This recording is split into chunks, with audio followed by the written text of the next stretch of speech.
Good morning and praise the Lord. If you have 5 minutes with you, I'd like to share a thought. I'd like to talk about a life of gratitude, and I'm pretty sure you would get to know a lot of things that will force you to think a lot on this topic.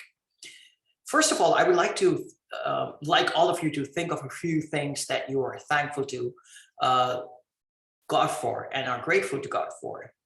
I'm pretty sure that you can think of a lot of things right now, even though this is the start of the year. There are many things that God would have done great for you in this particular year.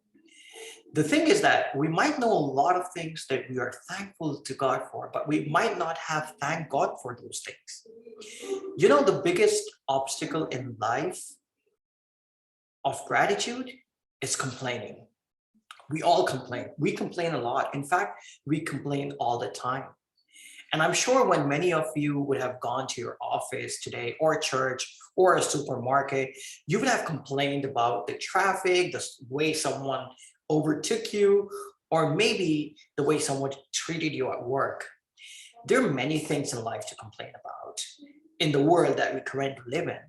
In fact, we have complained so much that now we see a negative in a person first before we can look something positive in that person. We've started to talk about negatives in life than positives.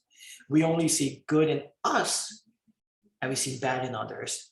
We argue for our points to be correct than others. You know, it's a very strange thing, but if you've noticed, when a person dies, if you've noticed, in most cases, we will talk good things about that person, that he was good, he did that, and all of the good things. While he was alive, we kept talking bad about him behind his back. But now that the person is dead and gone, we start speaking all of a sudden good things about him. I guess that's human nature. I mean, I'm not able to understand why that happens, but that's what you will see the world do. And you know, us complaining, it's not that it's right now in this generation. Even the Bible talks about people complaining all the time. If you read Exodus chapter 14, verse 11 to 12, you will find Israelites grumbling and complaining to Moses and to God. We sure have many instances when people complained and grumbled, which is mentioned throughout the Bible. But what does the Bible say about it? If you read Exodus 16, verse 8, it says, "You're not grumbling against us, but against the Lord." So we need to be careful. We need to learn to be thankful instead of complaining about the bad things that happen to us. Be happy and thankful about God and about the good things that He's done. Give thanks to the Lord for every good thing comes from God. That's what James 1:17 says. I'll read it again. Give thanks to the Lord for every good thing comes from God. You can also read Psalms chapter 103, verse 2 to 5. Now, what does the Bible tell us? If we read Philippians 2:14 to 15, it says, "Do everything without complaining and arguing, so that no one can criticize you. Live clean, innocent lives as children of God, shining as bright light in a world full of crooked and perverse people," the kind of world that we live in right now. I mean, I'll give you a perfect example. Look at the life of Paul.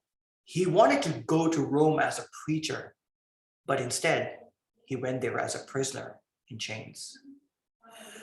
But if you look closely, did that change his view on things? No. If you read 2 Corinthians 11:27, it is written, "I have worked hard and long, enduring many sleepless nights. I've been hungry and thirsty and have gone without food. I have shivered in clothes without enough clothing to keep me warm." There's even a passage in the Bible where Paul talks about him enduring suffering, of being flogged, of being beaten up and stoned many times. But look at the way he reacts to all of that. Paul suffered a lot, something which is unimaginable. We cannot even comprehend. But yet he thanked God. And that too from prison. I mean, just look at this attitude. Shouldn't we be like that? You see, to stop the habit of complaining, We need to develop the habit of saying thank you.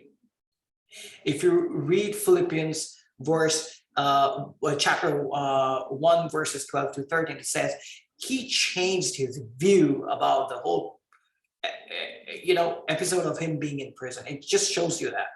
So you see, I'll give you a secret line. If you can't change your circumstances, then change your perspective. I'll say it again. If you can't change your circumstances, then change your perspective. With this, can I motivate you to do just 3 things? First, try and memorize Philippians chapter 2, verse 14 and 15. Keep it with you in your heart. Remember it whenever you need it.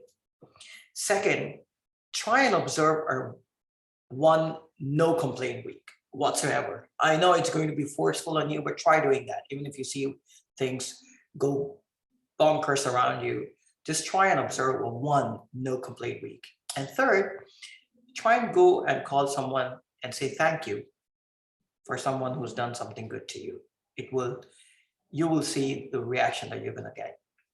With this, I'll not take much of your time. I would like to God bless you and thank you for listening to me. God bless you.